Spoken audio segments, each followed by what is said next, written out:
A case in 1,000.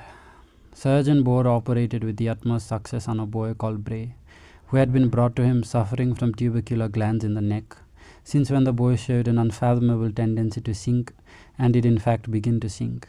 Surgeon Bohr shrugged his shoulders without rancor and called in his physician, Dr. Nye, young but most eminent. Dr. Nye belonged to the sad men, but not to the extent of accepting, in the blank way the most of them do, and this condition as natural and proper. He looked upon it as a disorder. He stood still before the window of his consulting room, his right hand opening and closing the jigger button of his jacket, his left hand playing with a small change in his trouser pocket. He felt the afternoon light glistening now between showers, like a high-frequency shampoo on his face. Children throughout the locality had been waiting angrily for the rain to stop so that they might go out to play. Without warning, a proposition sprang up in his mind. Myself I cannot save. He sat down on the couch, still tossed from the last patient. After a while he lay down on it. The distant furious crying of a child, the light fading and then the rain again, his heart that knocked and misfired for no reason known to the medical profession, these and a compound of minor disturbances began to exhaust his mind and senses. In the absence of the feet of some other person, he thought, the meditative life has little to recommend it.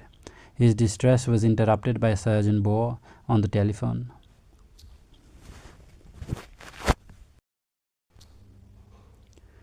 Dr. Nye found a right-sided empyema. He stood with the Surgeon Bohr at the end window of the long ward and looked out. Canal, bridge, lock and bright hoarding composed the scene.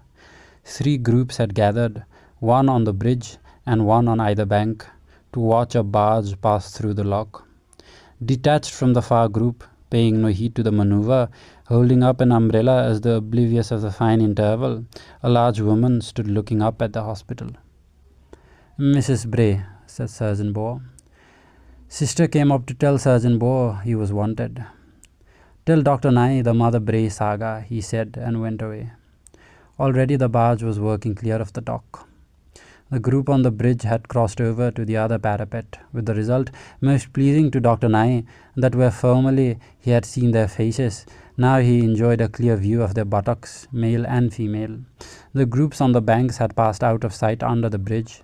Mrs. Bray's umbrella was still open, but reposing now on her hat and bosom, so that both her arms were free to dangle. Thus partially eclipsed, she kept watch. Dr. Nye watched the long line of buttocks. Sister watched Dr. Nye. She would come first thing in the morning, said Sister, and stay all day till she was put out last thing, not saying anything, only watching the boy. The same when the doctor came, she would not say anything, only watch his face. And then the other patients began to complain, and the nurses said she was upsetting the ward. So we had to tell her she could only have an hour in the morning and another in the evening. So there she stands now, the best part of the day, watching the window and waiting for it to be time to come up. Dr. Nye did not feel there was anything he wanted particularly to say in reply to all this. God knows she was quiet enough, said Sister, and no trouble, only she got on the nurse's nerves some way. Dr. Nye mumbled something smart about her, no doubt being widowed and he her only child. Well, then she's married, said Sister, and has a family down in Tuam. Then it is as I feared, said Dr. Nye. The woman is my old nurse. Oh, doctor, said Sister, what a coincidence. The barge had passed on its way. The fine interval was drawing to an end, and the buttocks had dispersed. Only Mrs. Bray had suffered no change. The handle of the umbrella, carved in bog oak to represent a bird, rose and fell. Dr. Nye planted himself before her. Sister called out to the nurses to come and look. "It's his old nanny," she cried. Mrs. Bray, when she learned who he was and who he had been, lowered, as though in deference, her umbrella.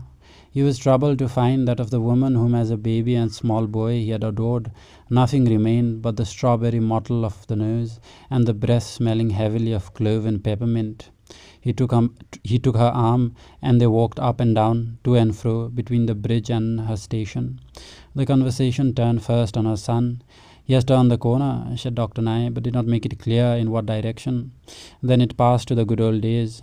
"Yes," said Mrs. Bray, "you were always in a great hurry to grow up, so's you could marry me, but did not disclose the trauma at the root of this attachment." On the bridge they parted, Dr. Nye to visit an old schoolfellow professionally, Mrs. Bray to move over to the hospital steps, for it was nearly her time. A nurse let a loud giggle. "Did you see him kiss her?" she said. "Why would not he kiss her?" said sister, and she his old nanny. The boy developed an empyema on the left side, so now he had two, and they put a screen round his bed. One good result of this was that the mother could be with him all day. She neither spoke to him nor touched him. It was not even certain that she saw him, though she kept her face turned steadfastly in his direction. She made no attempt to draw Dr. Nye when he came, but was content to watch his face, and this not so much in order to learn what he was thinking, as in the hope of recognizing him as the creature she had once cared. There was always something he wanted to ask her with reference to the good old days, but he felt it was neither the time nor the place, and this feeling grew steadily stronger. One day, when he had made an end of his examination, instead of departing without comment as he always had done, he sat down on the edge of the bed. The point had been reached when he must decide whether to operate at once or hold his hand a little longer. It was a decision that lay outside the scope of his science, because from the strictly pathological point of view, there was as much to be urged on the one side as there was on the other. And nevertheless, it had to be made, and at once, and by him. He took hold of the boy's wrist, stretched himself all along the edge of the bed, and entered the kind of therapeutic trance that he reserved for such happily rare dilemmas.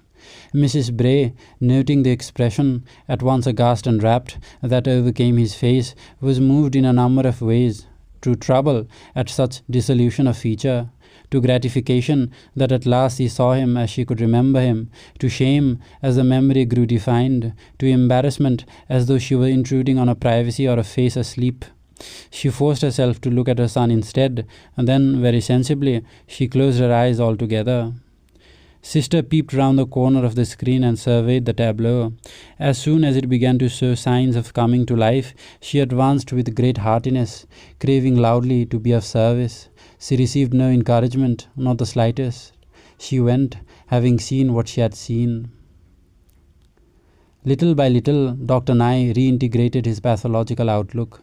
He sat up on the bed, without releasing the boy's wrist, however. He stood up and laid the hand gently on the breastbone. Exasperated by the inaptness of this arrangement, he looked sharply at Mrs. Bray, whose mild and baffled gaze, as though she had seen nothing, had resumed operations. No doubt it was his duty to make known to her the decision that had been reached, but he really could not bear another moment of her presence. If only he had a box of peppermint creams to leave with her.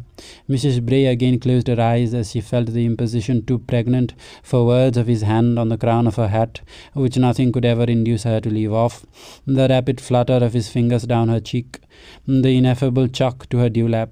Feeling nothing further, she opened them. She was alone. She turned her face towards her son.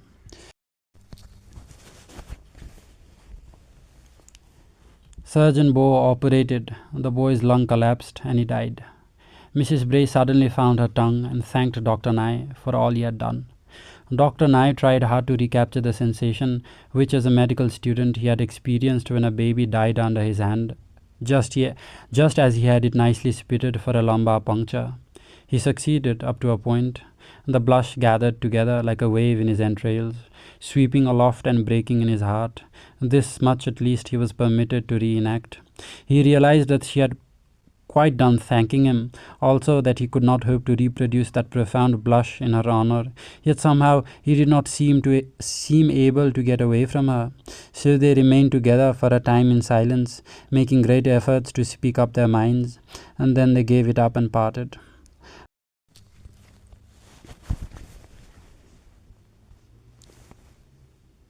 Dr. Nye took a short holiday at the seaside, towards the end of which he received a letter from Surgeon Boer, with a postscript to the effect that Mrs. Bray was back at her old games.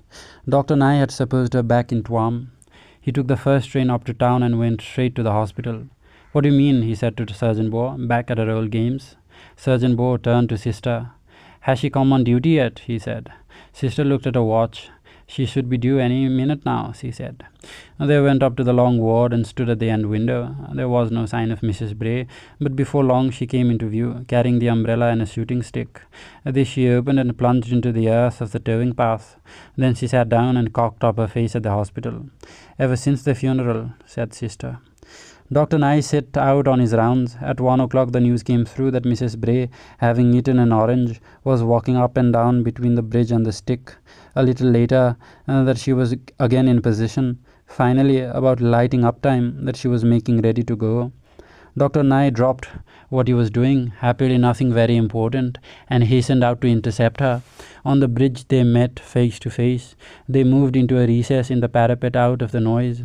They leaned out over the water. There's something I've been wanting to ask you, he said, looking at the water where it flowed out of the shadow of the bridge. She replied, also looking down at the water, I wonder, would that be the same thing I've been wanting to tell you ever since that time you stretched out on his bed? There was a silence, she waiting for him to ask, he for her to tell. Can't you go on, he said. Thereupon she related a matter connected with his earliest years, so trivial and intimate that it need not be enlarged on here, but from the elucidation of which Dr. Nye, that sad man, expected great things. Thank you very much, he said, and that was what I was wondering.